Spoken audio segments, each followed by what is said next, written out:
Obunkenke ku Parliament omukulu Bitabuse Mpuga Nsamba ate afubutuddwa abaka abamu aba National Platform bwe bamutabukidde era bw'etyo poliisi n'egamba nti oyo muliwanguzi era bw'atyo gaakaba gaakomba. Bitabuse Mpuga Nsamba tongera okujjukiza n'okutegeeza nti ojja kutegeera National Platform kye ki. Abaana bagenda tuuka okukuba ebikonde. Abaana bagenda tuuka okusindika bokka ogenda tuuka okuba nga tokyasobola nakufuluma mu nnyumba yo. Abantu nga batabuse, abantu nga bakooye. Bitabuse Mpuga Nsamba tugamba nti luno wagalinnya gye gava bwe kuba kupama wapama n'okola otya n'olemu okwesangula. Bannaye ekigambo nga kinene kye njogedde baganda bange munansonyiwa naye ng'ebya Bitabuse Mpuga Nsamba tukkirize ebyo si birungi. Atya n'okufuluma mu nnyumba ye, yeggaliddeyo mu nnyumba atya n'okutambula naye nga lwaki omuntu oba weetuusa kweyembeera. Just tubuuzabuuza omuntu oba lwaki oba weetuusa kweyembeera ki oba tolekera eggwanga n'oleka abantu ne bakola n'oleka eggwanga n'okola ekituufu ekyalina okukolebwa. Kati gwe Bitabuse Mpuga Nsamba olowooza nti obwo obulamu bw'ogenda okweteekamu bwe bulungi ennyo bwe wandibaddemu? Bannange abantu ba lwaki tetwesooka ne twebuuzaako? Singa tubadde tusooka ne twebuuza singa sometimes tukola ebintu ebitujyamu era ebintu ebyensi ebigenda Busegona ng'agamba Mpuga abali yalya ssente wa Museveni ayala evidence. If Mpuga got money from Museveni, I should be the first one to hit his head. How do you embarrass us that way? But you do not say it without a color of evidence, and then you say, I mean, supposing now I understand he is summoning organs of the party to do what? Because he's the CEO of the party, he's the head of all those ones. I think the manner of handling has been shabby. If you're telling us he went to Museveni and got money, give us the evidence. Oya asaba evidence. Member mulamba ku committee era senior leader. Ku committee yatuula Mpuga mwe ya confessing era na admitting ati sente yaziri era ne yetonda. Omwami oyo bwe baamuyita mu meeting eyo teyajja. Essaawa eno yasaba evidence. Evidence onogifuna otya nga tewajja. Ye bw'oba tewagifuna mu meeting eyatuula omwatuula ba senior leaders bakugamba bonna nga balida we bali omusajja admitting anakkiriza era na apologizing. Bw'obanga meeting tewaliimu tewasobola kubuuza biki ebyali mu meeting eyo kuba teguwali senior leader. Ngokyasaba evidence kigwobo kyayagala omusajja yennyini bonna bali ku committee baga omusajja ya confessinga era na apologizinga. Kati oba osaba evidence ki?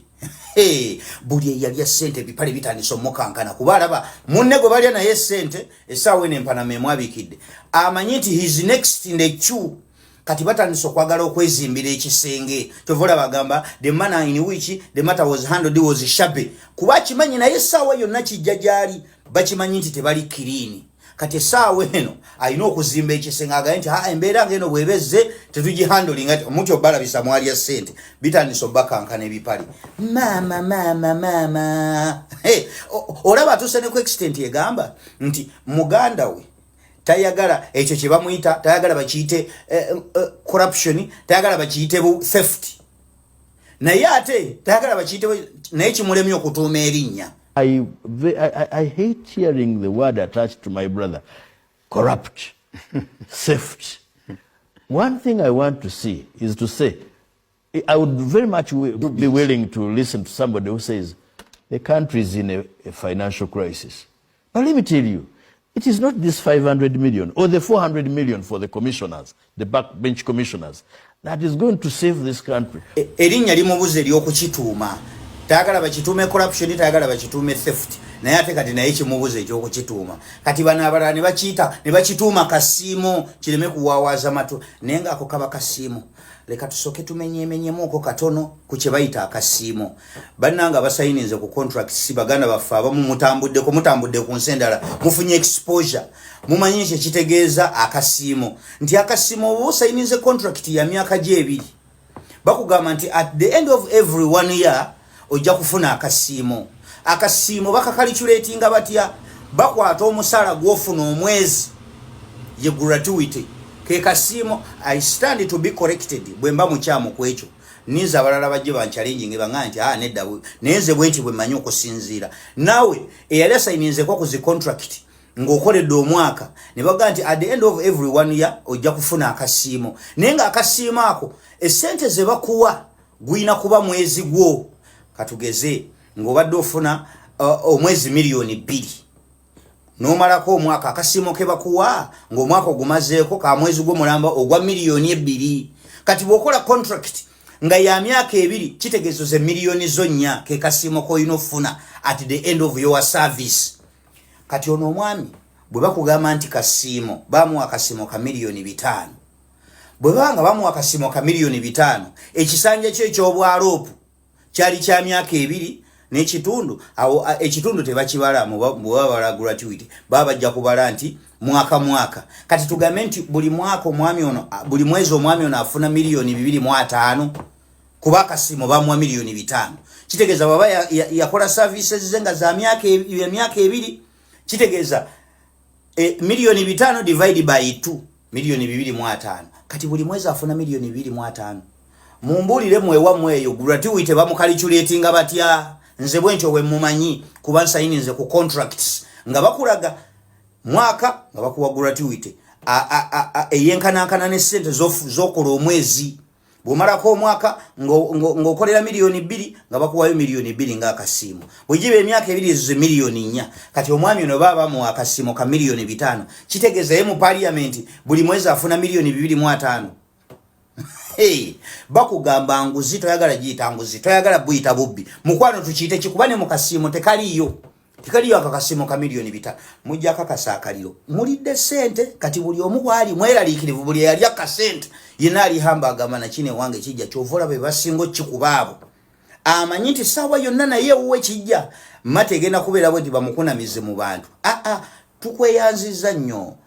tukweyanziza nnyo taata Bobi Wine bakunamye ekyo kyekiremye gavumenti ena abantu okujja nga bali ya sente nga tewali akunamizibwa ojja kukunamizibwa eyefuka example bemwoza mbo simanyi senior leader ajja kubeera damaged biki bw'obanga oli senior leader toteekeddwa kwetaba mu bikolwa byetuvumirire essaawa eno era ojja kubeera ohandolingibwanga omuntu omubbi omuli w'enguzi abalala bajja kujja ate obwa senior buliko ki abalala bajja kujja bibemwoza mbo simanyi ebbanga lye babuildingidde omuntu erinnya lyo lyonoone ye kennyini yabaali eyonoonedde lwaki abayetaba mu bikolwa ebyokulya ssente mu ngeri y'amancoolo bajja eyo balabise n'abalala bafunire ekyokuyiga ne baliida bano abagamba nti babazimba kati mwabagamba nti muzimba baliida bagenda okulya ssente oli n'alagamba ezo miliyoni 5 tezigenda kusuula ggwanga bw'ona ali 5 n'omulala n'ali 5 n'omulala n'ali 5 n'ali 5 gwe zoozala wanti ntono banagenda okumaliza nga bali mu ssente mekono yalide $500 million omulala naye bw'ali $500 million eyo biliyoni namba mulina ssente twali bakyamu okuba abagezi twali tukibakakako bukasi atunulidde Honorable Segona ng'agamba Mpuga abali yali ssente wa Museveni ayala evidence. If Mpuga got money from Museveni, I should be the first one to hit his head. How do you embarrass us that way? But you do not say it without a color of evidence, and then you say, I mean, supposing now I understand he is summoning organs of the party to do what? Because he's the CEO of the party, he's the head of all those ones. I think the manner of handling has been shabby. If you're telling us he went to Museveni and got money, give us the evidence. Oyasaba evidence. Member mulamba ku committee era senior leader. Ku committee yatuula Mpuga mwe ya confessing era na admitting ati sente yaziri era ne yetonda. Omwami oyo bamuyita mu meeting eyo teyajja. Esawe no yasaba evidence. Evidence onogifuna otyanga tewajja. Ye bw'oba tewagifuna mu meeting eyatuula omwatula ba senior leaders bakugamba bonnanga balida we bali omusajja ya admitting anakkiriza era na apologizinga bubanga meeting tewalimu tewasobola kubuuza biki ebyali mu meeting eyo kubate gwe wali senior leader ngokyasaba evidence kigwobo kyayagala ng'omusajja yennyini bonna abali ku komiti baga omusajja ya confessinga era na apologizinga kati oba osaba evidence ki buli eyalya ssente ebipale bitandisa omukankana kuba alaba munne gwe balya naye ssente essaawa eno empanama emwabikidde amanyi nti his next in the queue kati batandisa okwagala okwezimbira ekisenge kyovola bagamba the manner in which the matter was handled was shabby kuba kimanyi naye essaawa yonna kijja gyali bakimanyi nti tebali kiriini kati essaawa eno alina okuzimba ekisenge agaye nti embeera ngeno bwebezze tetugihandolinga mutyo balabisa mwalya ssente bitandisa obakankana ebipale maama olaba atuuse ne ku extent egamba nti muganda we tayagala ekyo kye bamuyita tayagala bakiyite corruption tayagala bakiyite theft naye ate tayagala bakiyite naye kimulemye okutuuma erinnya. I hate hearing the word attached to my brother, corrupt, theft. One thing I want to see is to say, I would very much be willing to listen to somebody who says, the country is in a financial crisis. But let me tell you, it is not this 500 million or the 400 million for the commissioners, the backbench commissioners, that is going to save this country. Erinnya limubuze ery'okukituuma. Tayagala bakituume corruption, tayagala bakituume theft. Naye ate kati naye kimubuze eky'okukituuma. Kati bano abalala ne bakituuma kasiimo kireme kuwaawaza matu. Naye ng'ako kaba kasiimo. Leka tusooke tumenyeemenyemu katono ku kye bayita akasiimo. Bannanga basayininze ku contracts baganda baffe abamu mutambudde ku nsi endala mufunye exposure. Mumanyi kye kitegeeza akasiimo. Nti akasiimo oba osayininze contract ya myaka gye 2. Bakugamba nti at the end of every 1 year ojja kufuna akasiimo. Akasiimo bakakalikyulatinga batya? Bakwata omusala gw'ofuna omwezi ye gratuity. Ke kasiimo I stand to be corrected bwemba mukyamu kwekyo. Ninza abalala bajje banchallenging banga nti nedda nenze bwenti bwe manyi okusinziira. Nawe eyali asayininze ko ku zi contract ng'okoledde omwaka ne baga nti at the end of every 1 year ojja kufuna akasiimo. Naye nga akasiimo ako essente ze bakuwa gwina kuba mwezi gwo. Katugeze ng'obadde ofuna omwezi miliyoni 2. Nomalako omwaka akasiimo ke bakuwa ng'omwaka ogumazeeko ka mwezi gwo mulamba ogwa miliyoni 2. Kati bw'okola contract nga ya myaka 2 kitegeezo ze miliyoni zonnya ke kasiimo koyina ofuna at the end of your service. Kati ono omwami bwe bakugamba nti kasiimo bamuwa akasiimo ka miliyoni 5.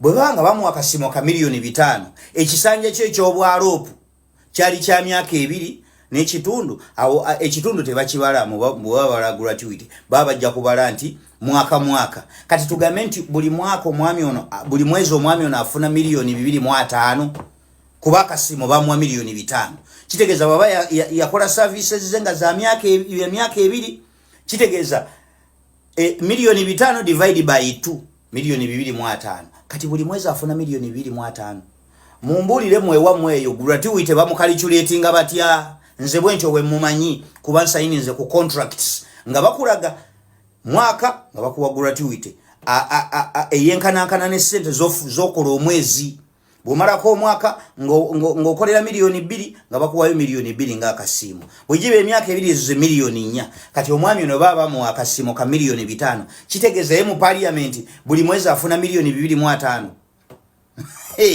bakugamba nguzi toyagala giyita nguzi toyagala buyita bubbi mukwano tukiyite kikubane mu kasiimo tekaliyo akakasiimo ka miliyoni 5 mujja akakasa akaliro mulidde ssente kati buli omu bwali mweraliikirivu buli yali akasente yina ali hambaga mana kine wange kijja kyovola be basingo kikubaabo amanyi nti sawa yonna naye uwe kijja mategena kubeera bwe bamukunamize mu bantu tukweyanziza nnyo taata Bobi Wine bakunamye ekyo kyekiremye gavumenti eno abantu okujja nga balya ssente nga tewali akunamizibwa ojja kukunamizibwa eyefuka example byemuwozambo simanyi senior leader ajja kubeera damaged biki bw'obanga oli senior leader toteekeddwa kwetaba mu bikolwa byetuvumirire essaawa eno era ojja kubeera ohandolingibwanga omuntu omubbi omuli w'enguzi abalala bajja kujja ate obwa senior buliko ki abalala bajja kujja byemuwozambo simanyi ebbanga lye babuildingidde omuntu erinnya lyo lyonoone ye kennyini yabaali eyonoonedde lwaki aba yeetaba mu bikolwa by'okulya ssente mu ngeri y'amancoolo bajja eyo balabise n'abalala bafunire okwo ekyokuyiga ne baliida bano abagamba nti babazimba kati mwabagamba nti muzimba baliida bagenda okulya ssente oli n'alagamba ezo miliyoni 5 tezigenda kusuula ggwanga bw'ona ali 5 n'omulala n'ali 5 n'omulala n'ali 5 n'ali 5 gwe zoozala wanti ntono banagenda okumaliza nga bali mu ssente mekono yalide $500 million omulala naye bw'ali $500 million eyo biliyoni namba mulina ssente sebakati miliyoni 5 mugulabanga na mutwalo mugaye ezo ssere nnyingi basajja mmwe musobola muli babbi wetukutegeerera nti wabba fe tukulina nojjayo n'omyuloti ne tukuwa kakati naawe seggona mukwana nze nkusudde mu kasero basajja bakulu